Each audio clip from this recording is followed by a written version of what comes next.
मी नेहा शंखनाथच्या विशेष कार्यक्रमात आज आपण सर्वांचे स्वागत करते।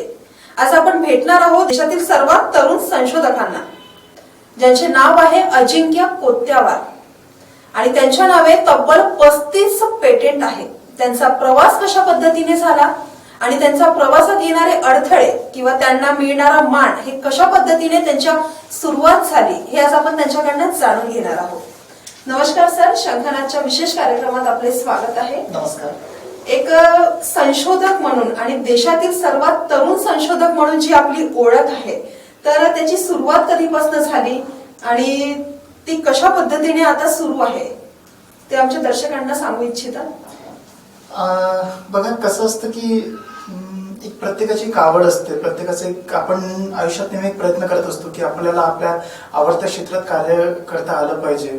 कुठेतरी माझंही तसंच होतं। कोणीतरी एक लहानपणी डोक्यामध्ये एक भूत, जसं म्हणतो ना आपण की एक भूत टाकलं की बा तू सायंटिस्ट बनणार आहे आणि बस तेच एक डोक्यात कुठेतरी होतं की नाही आता मला सायंटिस्टच बनायचं आहे आणि एक त्या शब्दाबद्दल एक कुतूहल निर्माण झालं की नाही मी शास्त्रज्ञच होणार। अभ्यासात इंटरेस्ट नाही, शिक्षणात पाहिजे तशी रुची नव्हती पहिल्यापासून, पण मला सायंटिस्ट बनायचं आहे आणि त्यामुळे मग कल एक शास्त्रज्ञ किंवा रिसर्च या गोष्टीकडे वाढत गेला आणि हीच ती सगळ्या माझ्या रिसर्चची सुरुवात होती। अगदी वयाच्या 90 वर्षापासूनच काहीतरी उलटे सुलटे प्रयोग करून बघणं वगैरे हे सगळं काही तेव्हाच चालू झालं होतं।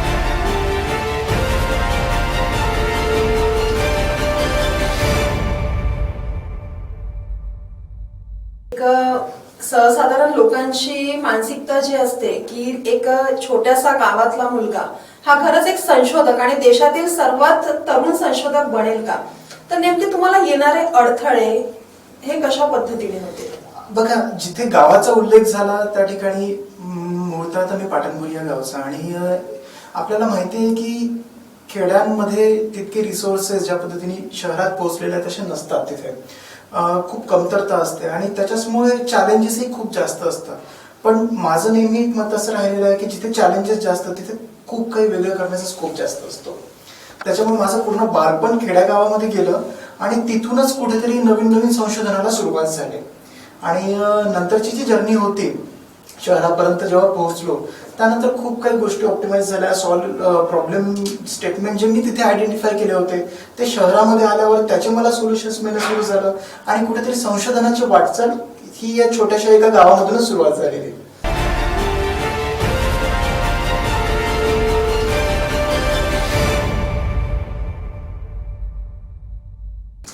जसं मी आता हल्ली हे केलं की 35 पेटेंट जे तुमच्या नावावर आहे, तर नेमकं आमच्या दर्शकांना तुम्ही काय सांगू इच्छिता की ते 35 पेटेंट हे कशा पद्धतीने तुमच्या नावावर आले किंवा ते 35 पेटेंट हे कोणते कोणते आहेत?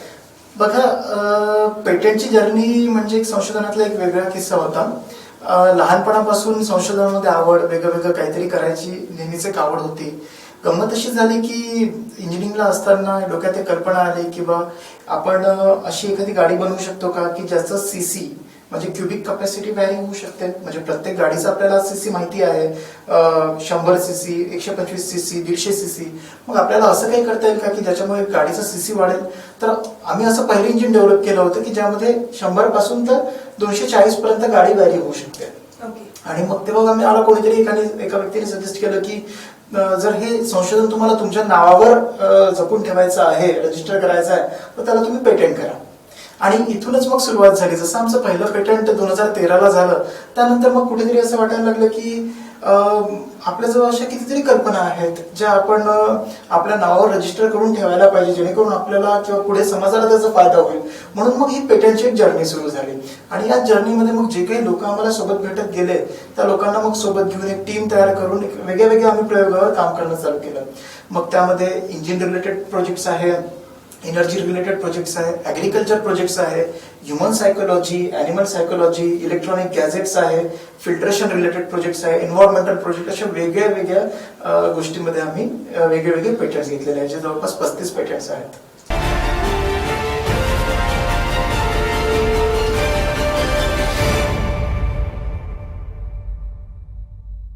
जसं तुमचं तुमचं एक महाराष्ट्रात रॅन्चो म्हणून जे नाव लौकिक आहे, तर त्याची सुरुवात कशा पद्धतीने झाली किंवा ते नाव देण्यामागचं नेमकं कारण काय आहे?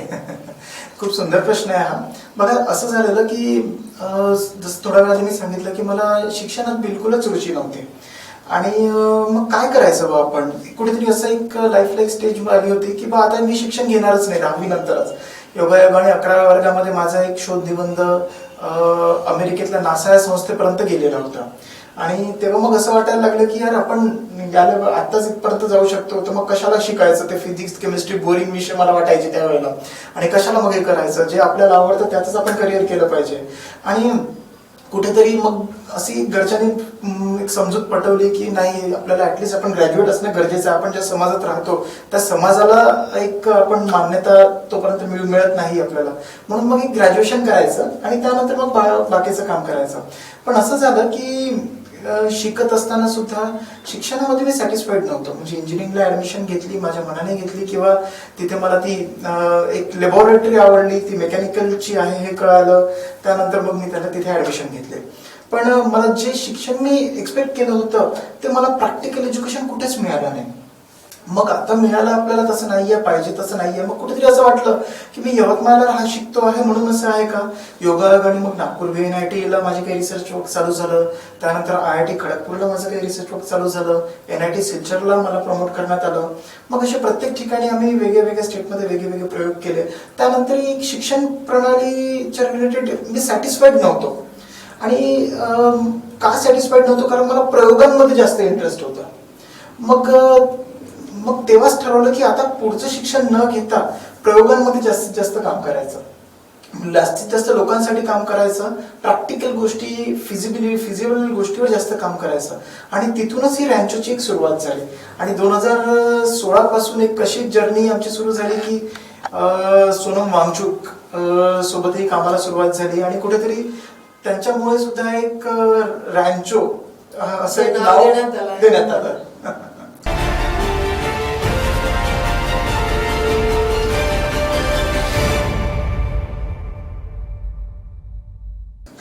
जसं तुमची ज्ञान फाउंडेशनची सुरुवात झाली सर, तर नेमकं ज्ञान फाउंडेशनची सुरुवात कधीपासून झाली किंवा त्यामार्फत कोणते उपक्रम राबवले जातात आणि लोकांना आतापर्यंत त्याचा कितपत फायदा झालेला आहे?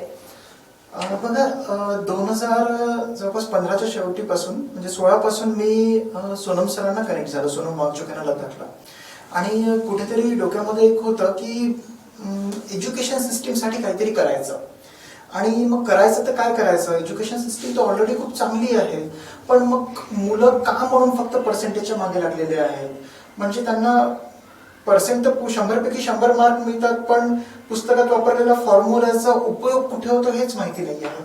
मग कुठेतरी ही जाणीवही त्यांना आली पाहिजे, म्हणून मग काहीतरी शाळेला कनेक्टेड कुठला तरी प्लॅटफॉर्म असला पाहिजे. मग तो काय, तर प्रॅक्टिकल एज्युकेशन शाळेमध्ये इम्प्लिमेंट करायचं. मग पूर्ण सिलेबस बदलवणं हे तर शक्य नाही आहे.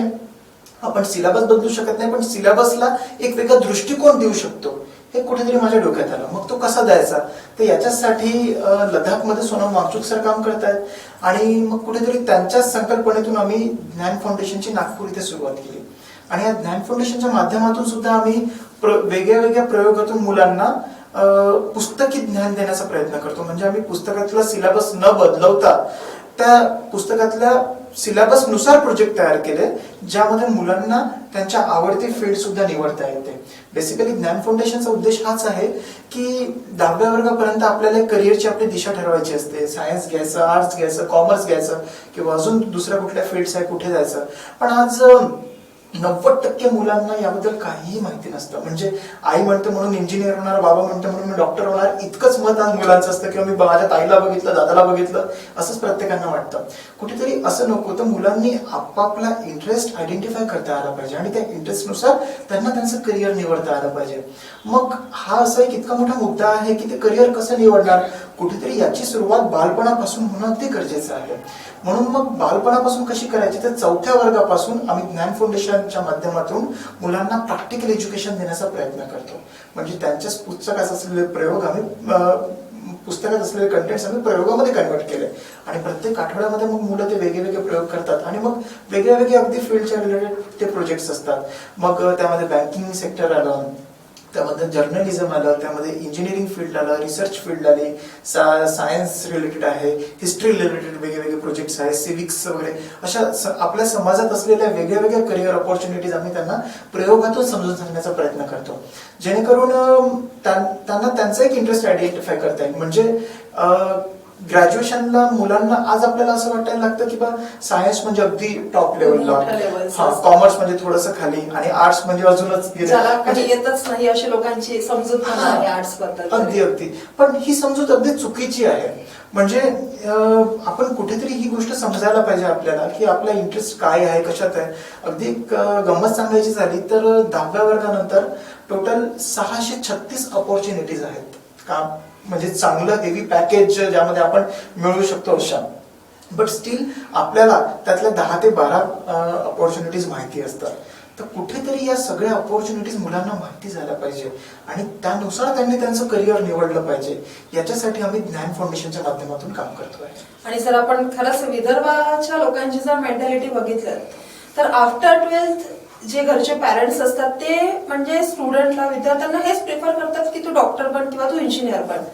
पण कुठेतरी जे कम्फर्ट झोन असते, नेमकं मुलांना काय करायचं आहे, त्यांना करिअर कुठे करायचं आहे, ते त्यांना त्यांचा दृष्टिकोन जो आहे तो क्लिअर नसतो. तर एक त्याबद्दल तुम्ही काय सांगू शकता? बघा, लहान मुलं म्हणजे कसं असतं की प्रवाहानुसार ते वाहतात. म्हणजे जसा शेप दिला तसा ते घडतील. त्याच्यामुळे लहानपणापासून आई बाबा मुलांना हेच सांगतात की तुला डॉक्टर किंवा इंजिनियर बनायचं आहे. कारण आई वडिलांना सुद्धा बाकीच्या अपॉर्च्युनिटीज माहिती नसतात किंवा शिक्षकांना सुद्धा हव्या तेवढ्या अपॉर्च्युनिटीज माहिती नसतात. त्यामुळे कुठेतरी गो विथ द फ्लो आपण म्हणतोय. जसं काही वर्ष आधी जर आपण बघितलं तर लोकांनी बीएड डीएड कडे जायची घाई लावली होती आणि सगळ्यांनी जाऊन ते बीएड डीएड बंद पडून टाकलं. त्यानंतर इंजिनिअरिंग फील्डची सुद्धा तीच अवस्था आज झाली. 10-12 वर्ष आधी इंजिनिअरिंग फील्डकडे सर्वांनी एक कल ठरवला. आज इंजिनिअरिंग फील्ड बंद पडायच्या मार्गावर लागलेले आहे. मेडिकल फील्ड बद्दलही तेच होत आहे. पण कुठेतरी बाकीच्या सुद्धा फील्ड्स काय आहेत, कशा आहे समजून घेतलं पाहिजे. आणि यामध्ये पालकांचा तसंच शिक्षकांचा खूप मोठा रोल असणं गरजेचं आहे. आणि मुलांना 10व्या वर्गापर्यंत सगळ्यात महत्वाचं काय असतं की जसं इंजिनिअरिंग किंवा डॉक्टरी ज्या फील्ड तुम्ही आता बोललात त्या सायन्स रिलेटेड आहे. पण 10व्या वर्गापर्यंत विद्यार्थी सायन्सही शिकतात, जिओग्राफी शिकतात, मॅथमॅटिक्स शिकतात, वेगवेगळ्या लँग्वेजेस शिकतात, हिस्ट्री शिकतात. म्हणजे आपल्या समाजात असलेले प्रत्येक सब्जेक्ट 10व्या वर्गापर्यंत मुलं शिकतात. आणि तेव्हा त्यांना आयडेंटिफाय करायचं असतं की मला कुठल्या सब्जेक्ट्समध्ये जास्त मार्क्स आहे किंवा मला कुठल्या सब्जेक्टमध्ये जास्त इंटरेस्ट आहे, त्याच्यानुसार मी काय घेऊ. कुठेतरी हे एक ओरिएंटेशन विद्यार्थ्यांचं असलं पाहिजे ना की मला सायन्स घ्यायचं आणि इंजिनिअरिंग किंवा डॉक्टरच व्हायचं आहे. कुठेतरी प्रत्येकानेच ही मानसिकता बदलवणं गरजेचं आहे किंवा काय काय अपॉर्च्युनिटीज आहे हे सुद्धा समजून घेणं तितकं गरजेचं आहे. तेव्हा कुठे पुढे जाऊन काहीतरी एक बदल घडू शकतो.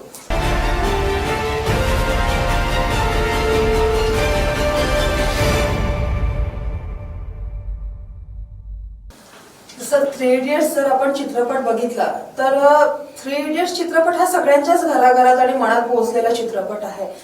तर तरुणावर त्याचा मोठा परिणाम सुद्धा पडलेला आहे त्या चित्रपटाचा. तर त्या चित्रपट म्हणजे जसं 3 इडियट्स जे चित्रपट आहे त्यासारखं शालेय शिक्षण हे खरंच आजच्या जे आपण वावरत आहे युगात त्यात वावरणं योग्य आहे का आणि ते कितपत? बघा, आज शालेय शिक्षण हे फक्त पर्सेंटेज पुरतं मर्यादित झालेलं आहे. म्हणजे प्रत्येकाची रेस जास्तीत जास्त मार्क्स कसे मिळतील या गोष्टीच्या मागे लागलेली आहे.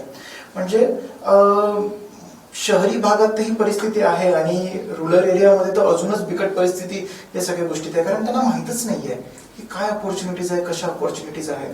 कुठेतरी शिक्षण का घ्यायचं हे मुलांना कळायला पाहिजे. शिक्षणाची गरज ही पैसा कमवणं नाही आहे. तुम्हाला तुमची सॅटिस्फॅक्टरी लाईफ जगण्यासाठी तुम्हाला शिक्षण घ्यायचं आहे हे विद्यार्थ्यांना कळणं खूप जास्त गरजेचं आहे. हा मुद्दा शिक्षणात आज कुठेच आलेला नाही. फक्त पर्सेंट मिळवणं यालाच आज प्रायोरिटी आपण देतो.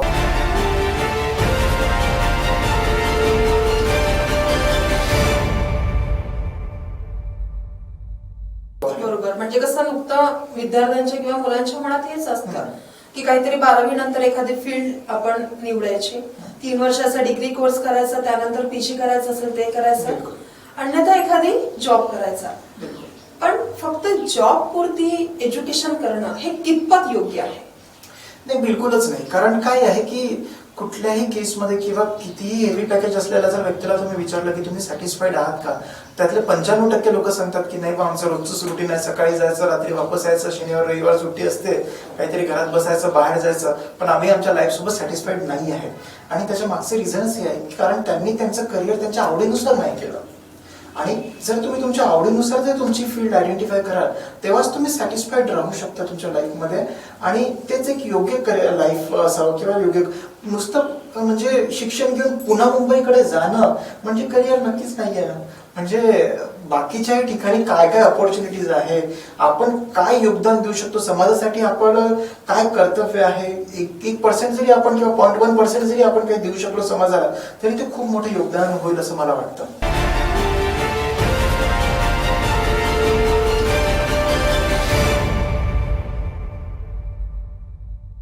झाडांच्या पानांपासून तुम्ही जे म्हणजे काय म्हणतात त्याला जैविक इंधन बनवलं, तर नेमकं ते कशा पद्धतीने बनवलं किंवा त्याची बनवण्याची जी सुरुवात आहे ती कशा पद्धतीने झाली? बघा, याच्या मागे खूप छोटासा एक छान प्रोजेक्ट आहे. अगदी मी लहान होतो, अगदी 6वी-7वीत मी असा होतो तेव्हा. आणि आई सांगायची की रात्री दिवा लावायचा देवासमोर वगैरे, पण आई सांगायचं म्हणून काम करायचं आणि तिथे पण काड्या मी करायचो. असंच मला एक सवय होती की दिव्यावर असं काहीतरी, आजूबाजूला अशी आमची रॅक होती, त्या रॅकमध्ये साखर, मीठ, चहा याचे सगळे डबे ठेवलेले होते. तर रोज तिचा कुठचा तरी एखादा पदार्थ घ्यायचा आणि दिव्यावर टाकायचा. आणि एकदा मी तसंच केलं की चहाची जी पावडर असते, चहापत्ती आपण म्हणतो त्याला, तर चहापत्ती घेतली आणि दिव्यावर टाकली. दिव्यावर टाकल्यानंतर त्याच्यात मस्त सुरसुरीसारखे स्पार्क निघाले आणि ते बघायला मला आवडलं. तेव्हा मी फक्त 6व्या वर्गात होतो. योगायोग असं झाला की फर्दर माझ्या रिसर्चसाठी मी NIT सिलचरला गेलो, आसाममध्ये गेलो. आणि आसाम चहासाठी प्रसिद्ध आहे. आणि एक आपल्याला क्युरियोसिटी असते की आपल्या लोकांना, महाराष्ट्रातल्या लोकांना, किंवा आपल्याकडे असलेला चहा या इच्छा झाडांपासून बनलेला आहे, नेमका तो बनला कसा, तर एक ही क्युरियोसिटी होती. तर चहाच्या मळ्यामध्ये गेलो आणि तिथे जेव्हा चहाची प्रोसेस मी पहिल्यांदा बघितली तेव्हा एक गोष्ट जाणवली की या प्रोसेसमध्ये चहाचे जे वरचे 3 पानं असतात, कवळे पानं, फक्त ते 3 कवळे पानच चहा बनवण्यासाठी वापरले जातात. बाकीचे सगळे पाने वेस्ट असतात. मग त्याला ते लोक, मी विचारलं की तुम्ही काय करता, तर ते बोललेत की आम्ही सगळे एका जागेवर कलेक्ट करतो आणि त्याला जाळून टाकतो. पण तेव्हाच मग जेव्हा त्यांनी असं सांगितलं की आम्ही जाळून टाकतो तेव्हा डोक्यात एक विचार आला की लहानपणी मी एक प्रयोग केला होता आणि जाळल्यानंतर त्याच्यातून स्पार्क निघाले होते. मग जर एखाद्या पदार्थातून स्पार्क निघत आहे तर नक्कीच याच्यामध्ये काहीतरी वेगळा गुणधर्म आहे. आणि माझं मेकॅनिकल इंजिनिअरिंग कम्प्लीट झालं होतं, रिसर्च वर्क तिथे सुरू होतं आसामला. आणि तेव्हाच मग मी विचार केला की या पानांमधलं जर असं जळण्यासारखं काही घटक असेल तर तो आपण बाहेर काढू शकलो तर नक्कीच त्याच्यापासून काहीतरी आपल्याला वेगळं मिळू शकतं. आणि मग काही 4 ते 6 महिने यावर काम केल्यानंतर मला कळालं की चहाच्या पानांमध्ये हायड्रोकार्बन नावाचा घटक खूप जास्त प्रमाणात ऍक्टिव्ह आहे. आणि कुठलंही पेट्रोलियम जर तुम्ही फ्युएल बघितलं तर त्यामध्ये हायड्रोकार्बन हा असतोच. मग तो आम्ही हायड्रोकार्बन बाहेर काढलं आणि चहाच्या पानांपासून आम्ही ते बायोडिझेल तयार केलं, ज्यावर आम्ही सक्सेसफुली डिझेलवरची गाडी सुद्धा चालवली होती. हा एक खूप सुंदर प्रयोग 2013-14 मध्ये आम्ही केलेला होता, जो सक्सेस सुद्धा झालेला. जो तुमचा कन्सेप्ट आहे सर की पुस्तकांच्या पलीकडलं जग, म्हणजे नुकतंच काहीतरी शिकायचं किंवा पुस्तकातला किडा, जो आपण मराठी भाषेत जर म्हणायला झालं तर जो पुस्तकातला किडा असतो तो न बनता काहीतरी पुस्तकांच्या बाहेरचं जे जग आहे ते काहीतरी समजायचं किंवा त्याला जगायचं. तर या कन्सेप्ट बद्दल तुम्ही आमच्या दर्शकांना काय इच्छिता? बघा, आज जर तुम्ही जेव्हा तुमच्या करिअरला सुरुवात करता त्यावेळेला तुमचे पर्सेंट हा क्रायटेरिया कधीच नसतो. एक लिमिटेड मिनिमम क्रायटेरिया तुम्ही जर फुलफिल करत असाल त्याच्यानंतर कोणीच तुमच्या पर्सेंटला व्हॅल्यू देत नाही, तर तुमच्या स्किल्सला व्हॅल्यू दिली जाते. आणि स्किल्सला व्हॅल्यू तेव्हाच मिळू शकते जेव्हा तुम्ही एखादी गोष्ट समजून घ्याल, पुस्तकात दिलेल्या प्रत्येक गोष्टी समजून घ्याल, त्याचं प्रॅक्टिकल ओरिएंटेशन तुम्हाला कळेल, तेव्हा कुठे त्या गोष्टीचा सगळा फायदा होऊ शकतो. तर तुमच्या सिलेबसमध्ये असलेली प्रत्येक गोष्टीचा वापर डे टू डेली लाईफमध्ये कुठे होतो का, त्याचं नेमकं उद्दिष्ट काय आहे, सब्जेक्टमध्ये जर एखादा पार्ट आपल्या ऍड केलेला आहे तर त्याचा नक्की काहीतरी उपयोग हा असतो त्या सिलेबसच्या मागे, तो समजून घेणं खूप जास्त गरजेचं आहे. आणि जास्तीत जास्त प्रॅक्टिकल ऍक्टिव्हिटीज मुलांनी करत राहायला पाहिजे, वेगवेगळे प्रयोग घरात करत राहिले पाहिजे, मुलांना वेगवेगळे प्रश्न नेहमी पडले पाहिजे. म्हणजे बरेचदा आपण त्यांची क्युरियोसिटी कुठेतरी दाबतो की हे काय विचारलंय असं, म्हणजे जेव्हा तू डोकं कशाला खराब करतोय, फक्त अभ्यास कर, परीक्षा जवळ आली, हे कशाला करतो, काड्या कशाला करतो. पण कुठेतरी मुलांना क्युरियोसिटी असते एखादं खेळणं आपण घरात आलं की लहान मुलगा लगेच त्याला उकलून बघतो की त्याच्या आतमध्ये काय ते कसं चालतं, ही क्युरियोसिटी आहे. ही त्यांची क्युरियोसिटी आपण जिवंत ठेवली पाहिजे. तेव्हा कुठे त्यांना बाकीच्या गोष्टी सुद्धा पुस्तकासोबत कोरिलेट होईल. आणि शिक्षण प्रणालीबद्दल जर म्हणाल तर कुठेतरी शिक्षण प्रणालीमध्ये सुद्धा एक प्रॅक्टिकल एज्युकेशन हा एक पार्ट खूप जास्त पद्धतीने ऍड होणं खूप गरजेचं आहे, जेणेकरून मुलांनी फक्त नोकरीच्या मागे न लागता एक स्वतःचंही काहीतरी अस्तित्व निर्माण करता आलं पाहिजे. बिझनेस एंटरप्रेन्योरशिप कडे मुलांना वळता आलं पाहिजे. याची सुरुवात ग्रॅज्युएशन नंतर नाही तर अगदी शालेय जीवनापासून होणं खूप जास्त गरजेचं आहे. जेव्हा ते प्रयोगातून काहीतरी विचार करतील, त्यांच्या सिलेबसला ते प्रायोगिक दृष्टिकोनातून बघतील, तेव्हाच ते एक एंटरप्रेन्योरशिपच्या म्हणजे कडे वळू शकतील असं मला वाटतं. आणि नुसते प्रयोग करण्यापेक्षा प्रॉडक्ट करण्याकडे मुलांनी जास्त भर दिला पाहिजे.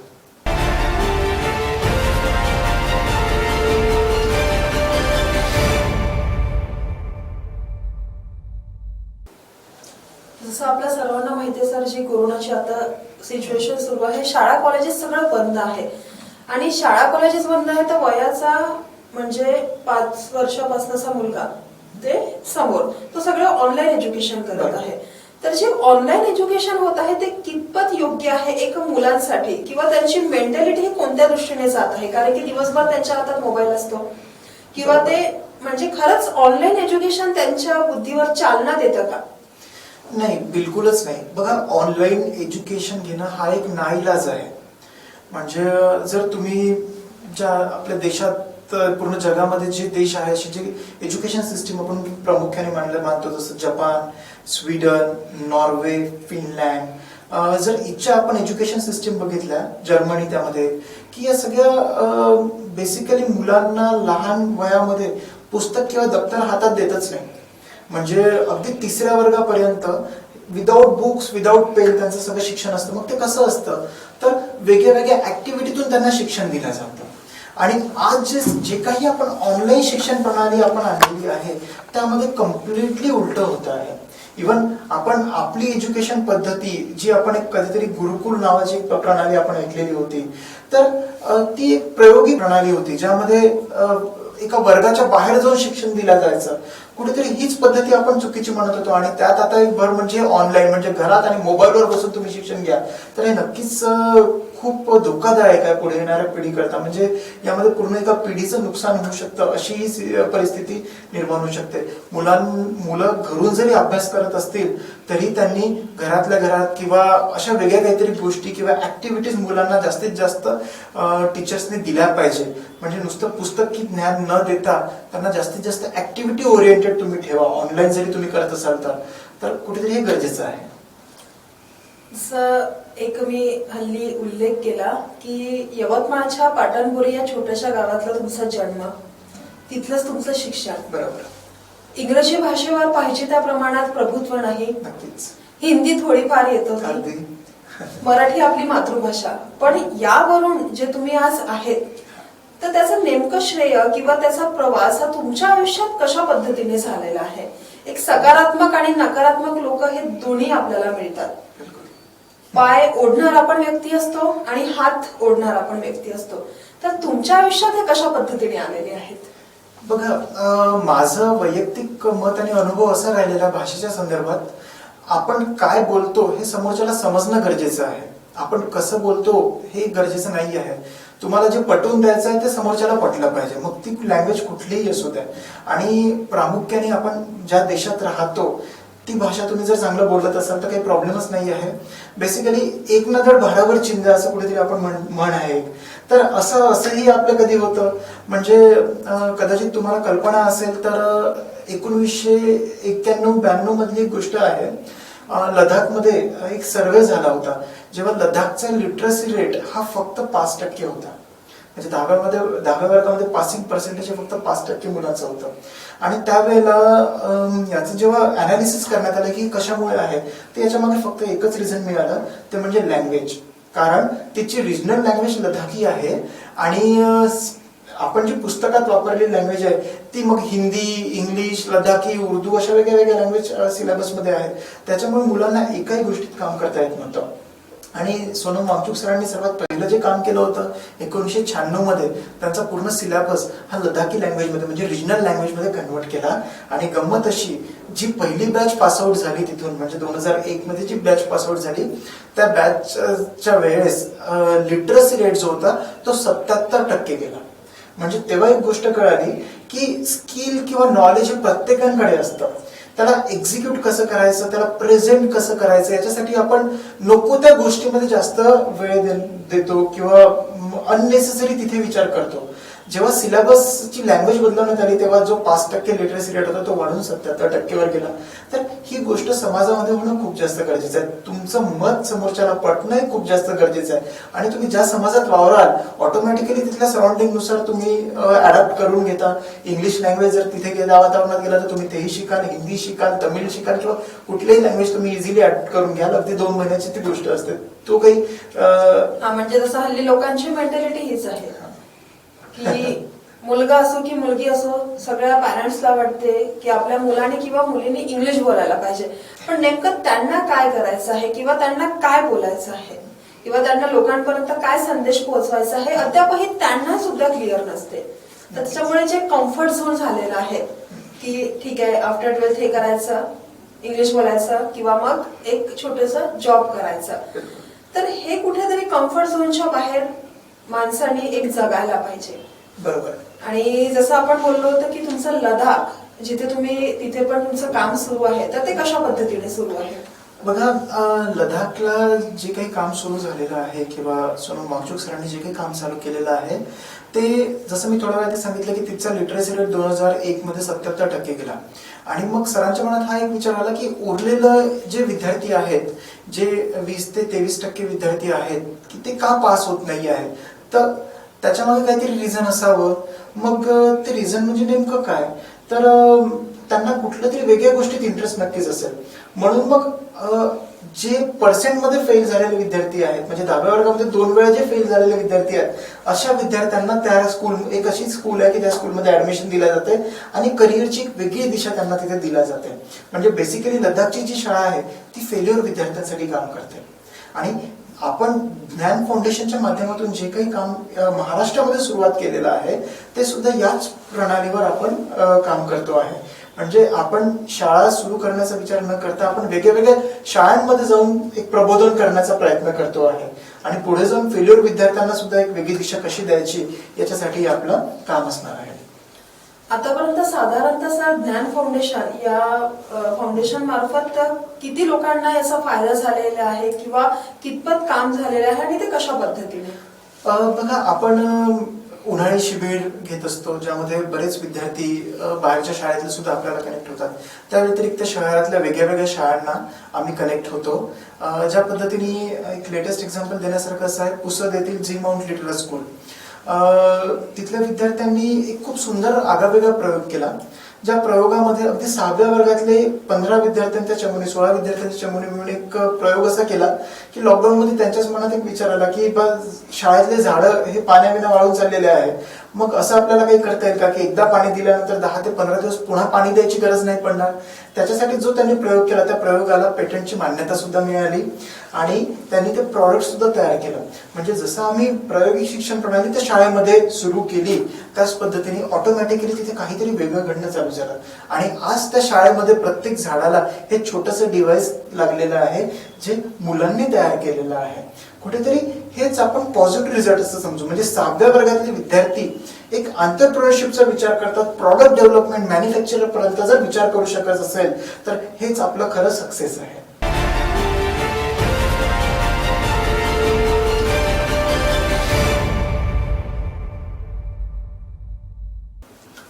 आता जसं तुम्ही ते प्रोडक्ट बद्दल, जो प्रोजेक्ट बद्दल बोलले सर, तर खरंच म्हणजे झाडांना एकदा पाणी दिल्यावर ते जगणं शक्य झालेलं आहे. बिलकुल बिलकुल.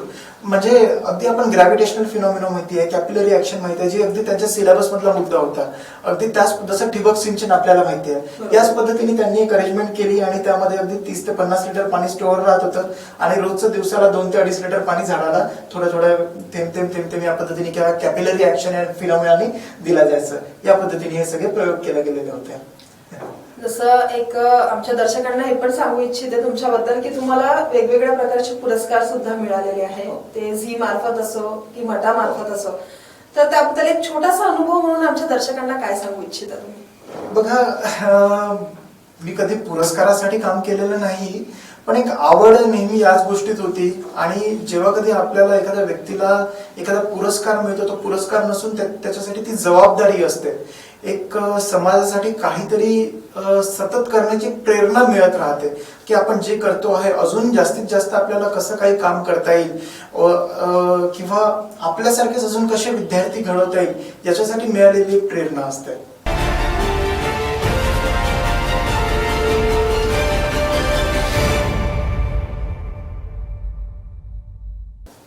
एक शेवटचा संदेश म्हणून तुम्ही आमच्या दर्शकांना काय देऊ इच्छिता की शिक्षणावर, की नेमकं शिक्षण हे फक्त शिकण्यासाठी न घेणे तर त्यामधून काहीतरी आपल्या स्वतःला डेव्हलप करणं गरजेचं आहे, तर त्याबद्दल तुम्ही आमच्या दर्शकांना काय सांगू? बघा, मला असं वाटतं की शिक्षण हे फक्त पर्सेंट पुरतं मर्यादित नसून तुमच्या आवडीनिवडीला अनुसरूप असलं पाहिजे.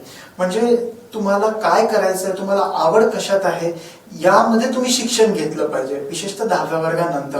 आणि ती आवड काय आहे हे स्वतःला आयडेंटिफाय करता आलं पाहिजे 10व्या वर्गाच्या आधी. आणि जास्तीत जास्त प्रायोगिक तत्वानी वेगळ्या शाळेमध्ये शिक्षण होणं गरजेचं आहे.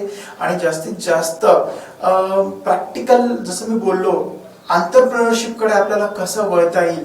जे मोठमोठे देश आहेत, जसं चायना सारखे देश आज पूर्ण जगावर अधिराज्य गाजवलेलं आहे, तर कुठेतरी हे फक्त प्रॅक्टिकल एज्युकेशन याच गोष्टीमुळे होत आहे. तर आपणही एंटरप्रेन्योर बनू शकतो ही एक संकल्पना विद्यार्थ्यांच्या मनात अगदी शालेय जीवनात आली पाहिजे. आणि याच ओरिएंटेड शिक्षण असणं खूप जास्त गरजेचं आहे. आणि हे नेहमी लक्षात ठेवावं की पुस्तकात असलेली गोष्ट आपल्या समाजामध्ये कुठे ना कुठे वापरल्या जाते, कुठे ना कुठे गरजेची असते. आणि त्याच पद्धतीने मुलांनी शिक्षण घेतलं पाहिजे.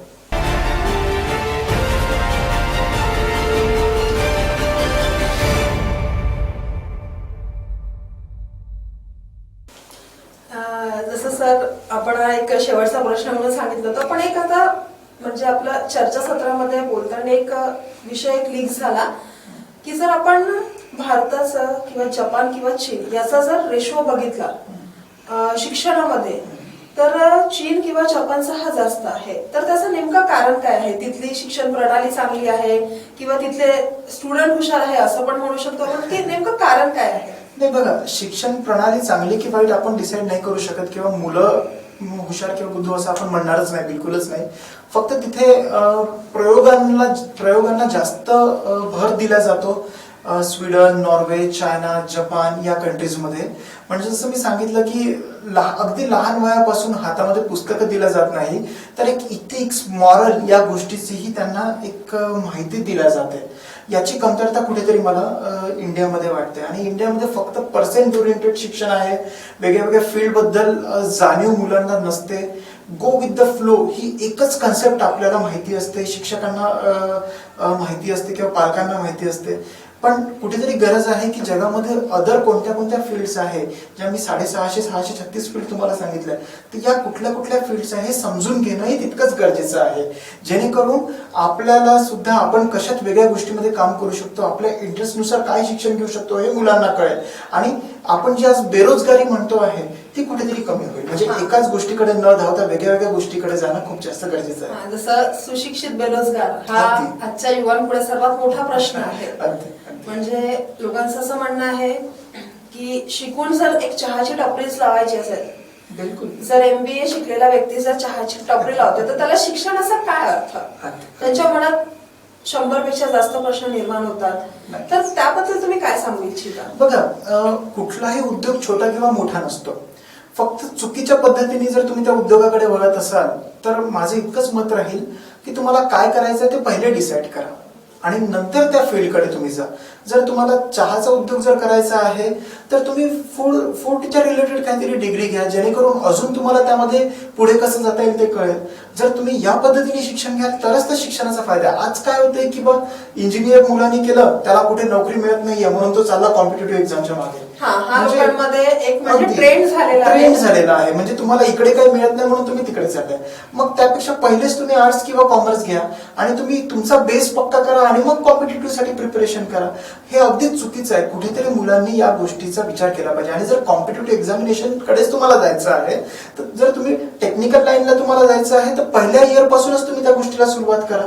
तुम्हाला आयुष्यात जे काही करायचं असतं त्याच्यासाठी सुरुवात ही तुम्हाला ग्रॅज्युएशनच्या पहिल्या वर्षापासूनच करावी लागते. हे प्रत्येकाच्या मनात आज एक कुठेतरी बिंबल्या गेलं पाहिजे. नाहीतर आज चुकीची कन्सेप्ट काय आहे की ग्रॅज्युएशन झाल्यानंतर आपण करिअरचा विचार करणं चालू करतो. आपल्याला काय करायचंय आपण हे आफ्टर ग्रॅज्युएशन. बिलकुल. ग्रॅज्युएशन म्हणजे एन्जॉयमेंट. मुलांना फक्त इतकंच कुठेतरी मुलांना माहिती आहे. आज लॉकडाऊन लागलं आणि प्रत्येकाच्या मनात हाच एक विचार आहे, कॉलेज बंद आहे, आम्हाला एन्जॉय करता नाही येत आहे. हा विचार कुठेतरी चुकीचा आहे. हा विचार बदलवणं, संकल्पना बदलणं हे खूप गरजेचं आहे.